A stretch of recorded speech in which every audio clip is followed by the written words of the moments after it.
एकजना केटा छिमेकी केटीको कोठामा गएर उसको हरेक गतिविधि हेर्ने गर्थ्यो।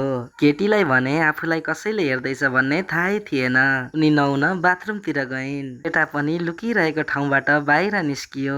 त्यही बेला केटीले बाथरुमबाट आफ्नो लुगा बाहिर फ्यालिन्। केटालाई उनीतर्फ जान मन लाग्यो, तर केटा समातिने डरले उनीतर्फ जान सकेन। केटीले बाथरुममा गीत गुनगुनाइरहेकी थिइन्। यो गीत सुनेपछि उसलाई केटीले इसारा गरेर आफूलाई बोलाइरहेको भ्रम मनमा आयो। केही छिन उसले केटी आफूसँग भएको कल्पना पनि गर्यो।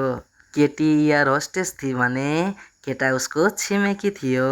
केटा दिनहुँ उसलाई पछ्याउने गर्थ्यो। चोरी छिपी उसको भिडियो खिच्थ्यो अनि चोरी छिपी उसको फोटो खिच्ने गर्थ्यो अनि घरमा गएर त्यो फोटो भिडियोहरू हेर्दै आफूलाई मनोरञ्जनमा लिन्थ्यो। एक दिन उसले पछ्याउँदै केटीलाई लिफ्टसम्म पुग्छ। महिलाले पनि सामान्य रूपमा लिफ्टको ढोका थामिदिन्छन्, तर केटाले भने त्यसलाई प्रेमको सङ्केत मान्छ।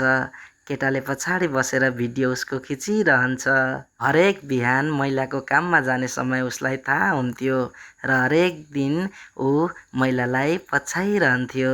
महिलाको फोटो भिडियो हेर्दै ऊ आफूलाई मनोरञ्जन लिन्थ्यो। एक दिन केटी नभएको बेला ऊ झ्यालबाट केटीको कोठामा जान्छ। कोठामा उसले केटीको लुगाहरू चोर्छ।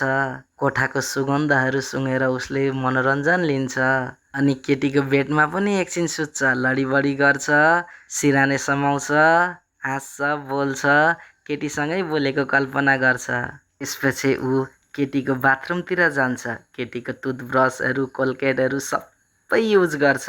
केटीको कोलगेट लगाएर घोटी घोटी दाँत मोल्छ, म्युजिकमा रमाउँछ, हेर्छ, डराउँछ। केटी आएको थाहा पाएपछि डरले कुद्दै भाग्छ।